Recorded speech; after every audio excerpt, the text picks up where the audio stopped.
हे त्यांच्यापैकी कुणाच्याही बाबतीत घडू शकतं. 19 नोव्हेंबर 1983 ला आनंद आणि माझं लग्न झालं. आमचं लग्न अगदी टिपिकल ठरवून केलेलं लग्न होतं. एका सामायिक हितचिंतक मित्राच्या माध्यमातून ठरलं होतं. 37 वर्ष ही गृहिणीची भूमिका मी निभावली. माझ्या दोन्ही मुलींना वाढवलं, त्यांना काय हवं नको ते पाहिलं आणि घर चालवलं. आनंदना मदत करण्याचा माझा तो एकमेव मार्ग होता, कारण त्यामुळे आनंदना मुक्तपणे आणि पूर्णपणे त्यांच्या व्यावसायिक जीवनावर आणि त्यांनी ज्यासाठी त्यांचं जीवन समर्पित केलंय अशा सामाजिक कामांवर लक्ष केंद्रित करता आलं. त्यांचं व्यावसायिक करिअर आणि एक कार्यकर्ता म्हणून असणारी भूमिका हे दोन्ही सांभाळण्याची कसरत करत ते माझ्या मुलींचे तितकेच उत्तम वडीलही होते. त्यांना कधीही आवश्यकता भासली तर ते त्यांच्यासाठी वेळ काढत. मला काही वर्षापूर्वीच्या गोष्टी आठवतात. त्यावेळी मी साध्यासुध्या काळजांमध्ये व्यग्र होते. म्हणजे टेनिस खेळणाऱ्या माझ्या लहान मुलीबरोबर तिचा विजय साजरा करत आणि पराभवानंतर तिची समजूत काढत माझा प्रवास चालू असे. माझी मोठी मुलगी तिच्या परीक्षांची तयारी करण्यासाठी रात्री जागत असे, त्यावेळी मीही तिच्याबरोबर बसून राहील. मी त्यांच्या आवडीचे पदार्थ बनवत होते. त्या मोठ्या होताना त्यांच्या आयुष्यातले निर्णय घेऊ लागल्या तेव्हा त्यांना मार्गदर्शन करत होते. त्यांच्या पाठीशी ठाम उभी होते. पण आता त्या आठवणी जणू वेगळ्याच जीवनातल्या वाटतात. आज वयाच्या 66व्या वर्षी जेव्हा बहुतांश स्त्रिया निवृत्ती उपभोगत असतात किंवा त्यांच्या निवृत्त जोडीदारांबरोबर शांत जीवन जगत असतात, तेव्हा माझ्या आयुष्याने एक वेगळंच वळण घेतलंय. त्याने मला माझाच एक वेगळा पैलू दाखवलाय, जो अस्तित्वात असल्याचं मला माहीतही नव्हतं. नियतीनं हे वळण घेतलं तेव्हा पोलिसांनी आमच्या अनुपस्थितीत गोव्यातील आमच्या घरावर छापा मारला. मला माझ्या कुटुंबाला आधार द्यायचा होता, त्यामुळे मी बाहेरून शांत राहण्याचा प्रयत्न करत होते, पण आतून मी प्रचंड अस्वस्थ होते.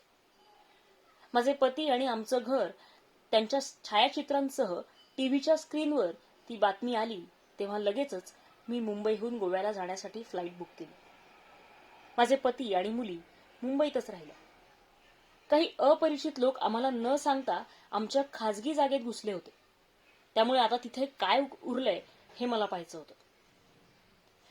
त्यानंतर आमच्या वकिलांबरोबर मी तक्रार नोंदवण्यासाठी जवळच्या पोलीस स्टेशनला गेले. मी माझ्या कारमधून जात असताना अगदी शांत होते. स्वतःला समजावत होते की माझे पती आणि मी घाबरण्यासारखं काहीही केलेलं नाही. आम्ही कायद्याने वागणारे नागरिक आहोत. अगदी प्रामाणिकपणे आमचं आयुष्य जगलो आणि त्यामुळे आपल्या समाजातल्या शोषित लोकांच्या भल्यासाठी अथक काम करणाऱ्या माझ्या पतीच्या बाबतीत काहीही वाईट घडेल असं मानण्याचं काहीच कारण नव्हतं. पण त्यावेळी मला हे माहीत नव्हतं की पोलीस स्टेशनकडे तो पहिला प्रवास म्हणजे अजूनही चालू असलेल्या आणि ज्याचा शेवट अजूनही दूरदृष्टिक्षेपात नाही अशा एका दीर्घ आणि थकवणाऱ्या कायदेशीर लढ्याची ती केवळ एक सुरुवात होती.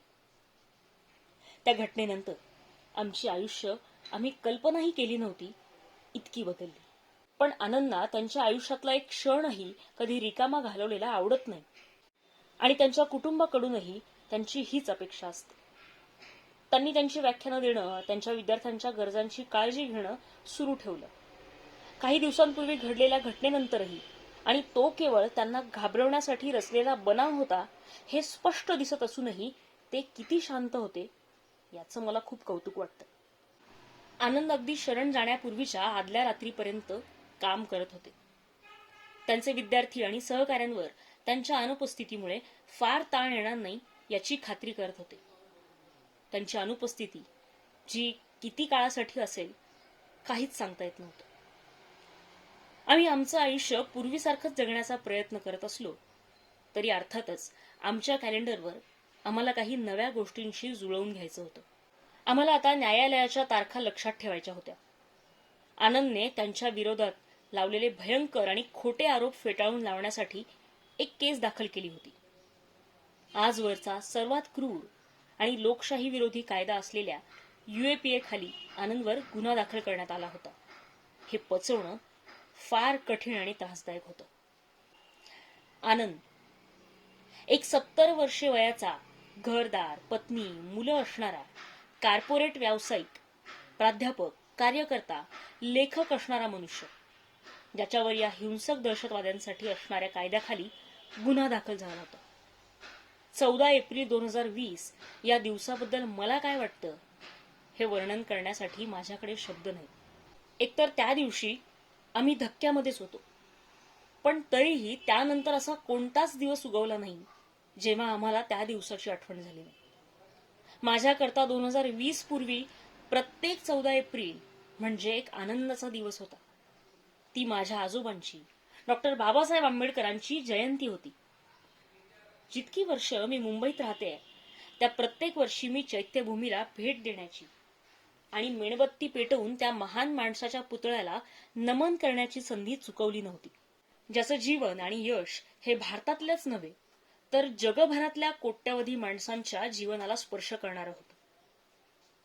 त्या रात्री 12चे ठोके पडले तेव्हा आनंद त्यांचा पांढरा कुर्ता पायजमा घालून तयार झाले होते आणि राजगृहातल्या स्मारकामध्ये जाण्यासाठी माझी वाट पाहत होते. त्यांनी मेणबत्ती पेटवून डॉक्टर आंबेडकरांची रक्षा असलेल्या कलशाला नमन केलं तेव्हा त्यांच्या चेहऱ्यावर त्यांचं नेहमीच स्मितहास्य होतं. मीही त्यांच्या मागोमाग तो विधी पार पाडला. पण माझं मन पुढच्या काही तासांमध्ये काय होईल याकडेच जास्त लागलं होतं. 14 एप्रिल 2020च्या घटनांनी मागच्या वर्षांमधल्या सगळ्या चांगल्या आठवणींची जागा घेतली होती आणि त्यानंतरचा प्रत्येक 14 एप्रिल आमच्यावर लादलेल्या त्या असीम वेदनांचीच एक आठवण देत आलाय, ज्या आजही आमच्या आयुष्यातल्या प्रत्येक मिनिटाला आम्ही भोगतो आहोत. त्या दिवशी मी त्यांच्याबरोबर NIAच्या कार्यालयात गेले आणि तिथे ते न्यायालयाच्या आदेशानुसार शरण आले. अगदी न्यायालयात आत जातानाही ते शांत होते. त्यांना स्वतःची काळजी नव्हती, पण आईची चिंता वाटत होती आणि त्यांना फोन वापरता येण्याच्या शेवटच्या क्षणालाही ते त्यांच्या मुलींशी बोलत होते. धैर्य राखा, सगळं काही ठीक होईल, काळजी करू नका, असं ते मुलींना सांगत होते. ते त्यांना त्यांचं आयुष्य छान आणि प्रामाणिकपणे जगायला सांगत होते. मुली रडत होत्या तेव्हा ते त्यांना समजावत होते. त्या दिवशी जे काही झालं ते अजूनही चालू असलेला माझ्या पतीवरचा क्रूर अन्याय आणि मी आणि माझ्या मुलींचं दुःख याची एक सुरुवात होती. जाणाऱ्या प्रत्येक दिवसासोबत हे दुःख आणखी असह्य होत आहे. कोविड-19 ची महामारी म्हणजे संपूर्ण जगभरात अभूतपूर्व असं मानवतेवरील संकट होतं. माझ्यासाठी तो अनेक आघाड्यांवरचा संघर्ष होता. त्या काळात मी एकटी होते. माझे पती तुरुंगात होते. प्रवासावरील बंधनांमुळे दूर राहणाऱ्या माझ्या मुली माझ्याकडे येऊही शकत नव्हत्या. अनेकदा मनात येणाऱ्या नकोशा भयंकर विचारांना दूर सारण्याचा प्रयत्न करत आनंदवरचा अन्याय लवकरात लवकर दूर व्हावा यासाठी झगडते आहे. सामाजिक अंतर, लॉकडाऊन या उपायांनंतरही विषाणूच्या वेगवेगळ्या नवीन रूपांनी विशेषतः भारतात धुमाकूळ घातला. त्याच्या बातम्या टीव्हीवर पाहणं हे अगदी असह्य होत होतं. हे सगळं सुरू असताना आनंद तुरुंगात होते. क्षमतेपेक्षा तिप्पट लोकांची गर्दी असलेली जागा. जगभरातले लोक एकटेपणाबद्दल, एकटेपणात मानसिक आरोग्य कसं टिकवायचं त्याबाबत बोलत असताना मला मात्र कायम आनंदच्या आरोग्याची चिंता खात होती. आमचं हे काय होऊन बसलंय असं वाटत होतं. आनंदना दम्यामुळे श्वास घ्यायला कठीण जाते.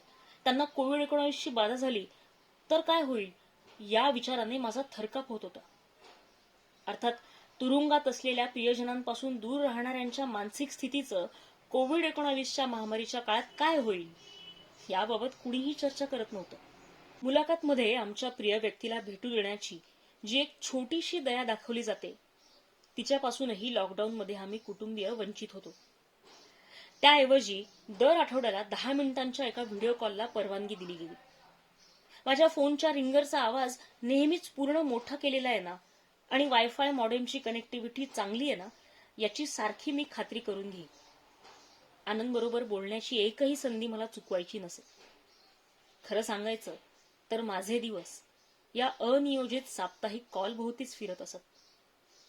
त्या कॉलनंतर मुलींना कॉल करणं हे नित्याचं होऊन बसलं, कारण आनंदना त्यांच्या फोनवर कॉल करता येत नसे. एका साध्या व्हिडिओ कॉलची ही चैन, जर ही चैन म्हणायची असेल तर ती केवळ माझ्यापुरतीच होती. बाकी कुटुंबियांना पत्र लिहूनच त्यांच्याशी संपर्क करावा लागत असे. पत्रांना बहुतेक वेळा अनेक दिवसांचा विलंब लागे, कारण ते आनंदपर्यंत पोहोचवण्याआधी अधिकाऱ्यांना ती वाचायची असत. परिस्थिती अशी होती की आमच्यावर दाखवण्यात येणाऱ्या या दयेतच आम्ही समाधान मानून घेत होतो. आनंदच्या कामामुळे त्यांच्या व्यावसायिक कारकिर्दीमध्ये त्यांनी भरपूर प्रवास केलाय, पण ते कुठेही गेले तरी आम्हाला कॉल करायला मात्र कधी विसरत नसत. दिवसातून किमान एकदा तरी ते आमची खुशाली विचारत. विशेषतः त्यांच्या मुलींच्या परीक्षांच्या काळात ते त्यांना शुभेच्छा द्यायला कधीच विसरत नसत. असे होते आनंद. आणि आता जवळजवळ 2 वर्षांमध्ये ते त्यांच्या लाडक्या मुलींशी बोलूही शकलेले नाही. ते एक अंडर ट्रायल कैदी आहेत. क्रूर UAPA कायद्याखाली खोट्या गुन्ह्यामध्ये त्यांना अडकवण्यात आलंय. वय वर्ष 72 असताना जेव्हा माणसांना त्यांच्या मुलाबाळांची काळजी घेण्याची, त्यांचे कुटुंबीय आजूबाजूला असण्याची गरज असते, तेव्हा आनंद आणि माझा वेगळाच संघर्ष सुरू. आणि हे केवळ NIAच्या न्यायालयाला सादर केलेल्या एका कहाणीच्या आधारे, ज्यातील तथ्यांची अजून पडताळणीही झालेली नाही. महामारीची परिस्थिती किंचित सुधारल्यानंतर साप्ताहिक मुलाखत सुरू झाली. ती आठवड्यातून एकदा 10 मिनिटांसाठी होते. मी माझ्या घरापासून 1 तास प्रवास करून तिथं जाते. नाव नोंदवण्यासाठी रांगेत उभी राहते आणि त्यानंतर त्यांना भेटण्यासाठी माझी बारी येण्याची वाट पाहत बसते. कधी कधी मला 2-4 तासही वाट पाहावी लागते. मी हे सर्व काही करते ते केवळ त्या धूळ भरल्या पायरेक्स स्क्रीनमधून का होईना, पण आनंदना एकदा पाहता यावं, इंटरकॉमवर त्यांचा आवाज ऐकता यावा यासाठीच. इतर कैदी त्यांच्या प्रियजनांशी मोठमोठ्या आवाजात बोलत असतात. तुरुंगातले कर्मचारी बोलत असतात. त्या सगळ्या आवाजावर मात करून आमच्या या वयातल्या थकलेल्या आवाजात आम्ही दोघं एकमेकांशी जास्तीत जास्त संवाद साधण्याचा प्रयत्न करत असतो. ते सुद्धा माझ्या या साप्ताहिक भेटीची अत्यंत आतुरतेने वाट पाहत असतात.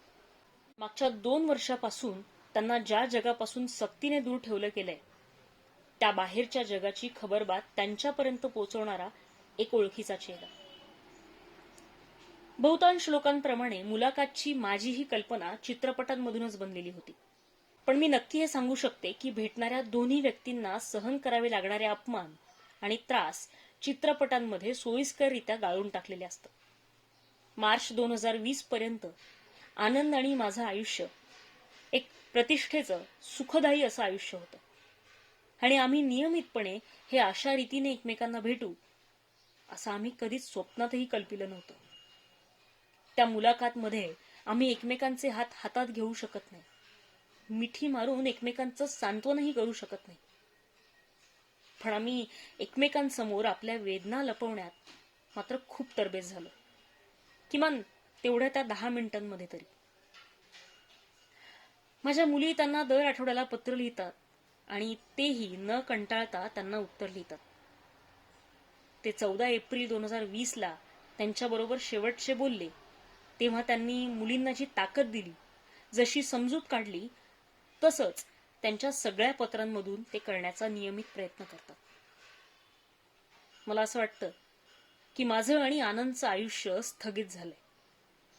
अनेक प्रसंगी मला असंही वाटतं की या दुःस्वप्नामधून मी जागी होईन आणि रोजचा सकाळचा बाल्कनीतला चहा, त्याबरोबर वर्तमानपत्राचं वाचन आणि एकमेकांना कोपरखळ्या मारत चालणारं आमचं प्रसन्न संभाषण, यासाठी मी आनंदची वाट पाहत असेन.